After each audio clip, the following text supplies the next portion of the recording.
ನಾನು ನಿಮಗೆ ಇನ್ಸ್ಟಾಗ್ರಾಮಲ್ಲಿ ಮೆನ್ಷನ್ಸ್ ಮತ್ತು ಟ್ಯಾಗ್ನ ಹೇಗೆ ಆಫ್ ಮಾಡೋದು ಅಂತ ತಿಳಿಸ್ಕೊಡ್ತಿದ್ದೀನಿ. ಇದಕ್ಕೆ ನೀವು ನಿಮ್ಮ ಪ್ರೊಫೈಲ್ ಮೇಲೆ ಕ್ಲಿಕ್ ಮಾಡ್ಕೊಳ್ಳಿ. ಆಮೇಲೆ ನಿಮಗೆ ಇಲ್ಲಿ 3 ಡಾಟ್ ಕಾಣಿಸ್ತಿದೆ, ಅದ್ರ ಮೇಲೆ ಕ್ಲಿಕ್ ಮಾಡಿ ಇಲ್ಲಿ ಸೆಟ್ಟಿಂಗ್ಸ್ ಓಪನ್ ಮಾಡ್ಕೊಳ್ಳಿ. ಇವಾಗ ನಿಮಗೆ ಇಲ್ಲಿ ಕೆಳಗಡೆ ಬಂದರೆ ಟ್ಯಾಗ್ಸ್ ಆ್ಯಂಡ್ ಮೆನ್ಷನ್ಸ್ ಕಾಣ್ತಾ ಇದೆ, ಅದನ್ನು ಕ್ಲಿಕ್ ಮಾಡಿ. ಇಲ್ಲಿ ನಿಮಗೆ ಇಲ್ಲಿ 2 ಆಪ್ಷನ್ ಕಾಣಿಸ್ತಿದೆ, ಒಂದು ಟ್ಯಾಗ್ಸ್ ಕಾಣಿಸ್ತಿದೆ, ಇನ್ನೊಂದು ಮೆನ್ಷನ್ಸ್. ಟ್ಯಾಗ್ಸ್ ಅಂದರೆ ನಿಮ್ಮನ್ನು ಫೋಟೋಸ್ ಮತ್ತು ವೀಡಿಯೋಸಲ್ಲಿ ಟ್ಯಾಗ್ ಮಾಡ್ಬೋದು. ಇಲ್ಲಿದೆ ನೋಡಿ, ಇದನ್ನು ಓದ್ಕೊಳ್ಳಿ. Choose who can tag their photos and videos when we try tag from everyone ಅಂತ ಇದೆಯಲ್ಲ, ಇಲ್ಲಿ allow tags from everyone ಈ ಆಪ್ಷನ್ ಇಟ್ಟಿದ್ರೆ ಯಾರು ಬೇಕಾದ್ರೂ ನಿಮ್ಮನ್ನು ಪೋಸ್ಟಲ್ಲಾಗಲಿ ಅಥವಾ ಅವ್ರು ಹಾಕಿರೋ ವೀಡಿಯೋಸಲ್ಲಿ ಟ್ಯಾಗ್ ಮಾಡ್ಬೋದು ನಿಮ್ಮನ್ನು. ಇದನ್ನು ಡೋಂಟ್ ಅಲೌ ಅಂತ ಕೊಟ್ಬಿಡಿ. ಯಾರು ನಿಮ್ಮನ್ನು ಟ್ಯಾಗ್ ಮಾಡಲಿಕ್ಕೆ ಆಗಲ್ಲ, ವೀಡಿಯೋಸಲ್ಲಾಗಲಿ ಪೋಸ್ಟಲ್ಲಾಗಲಿ.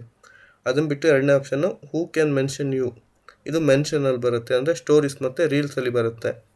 ಈಗ ಕೆಲವೊಬ್ರು ನಿಮ್ಮನ್ನು ರೀಲ್ಸ್ನಲ್ಲಿ ಕಮೆಂಟ್ಸ್ನಲ್ಲಿ ಮೆನ್ಷನ್ ಮಾಡ್ತಾರಲ್ಲ, ಅದನ್ನೆಲ್ಲ ಇಲ್ಲಿ ಆಫ್ ಮಾಡೋದಾದರೆ ಡೋಂಟ್ ಅಲೌ ಮೆನ್ಷನ್ಸ್ ಅಂತ ಕೊಟ್ಬಿಡಿ. ಈ ಥರ ಕೊಡೋದ್ರಿಂದ ನಿಮ್ಮನ್ನು ಅವರು ಸ್ಟೋರಿನೂ ಮೆನ್ಷನ್ ಮಾಡೋಕ್ಕಾಗಲ್ಲ ಮತ್ತು ಕಮೆಂಟ್ಸ್ ಅಥವಾ ಈ ರೀಲ್ಸ್ ಕಮೆಂಟ್ಸಲ್ಲೂ ಆಗಲ್ಲ.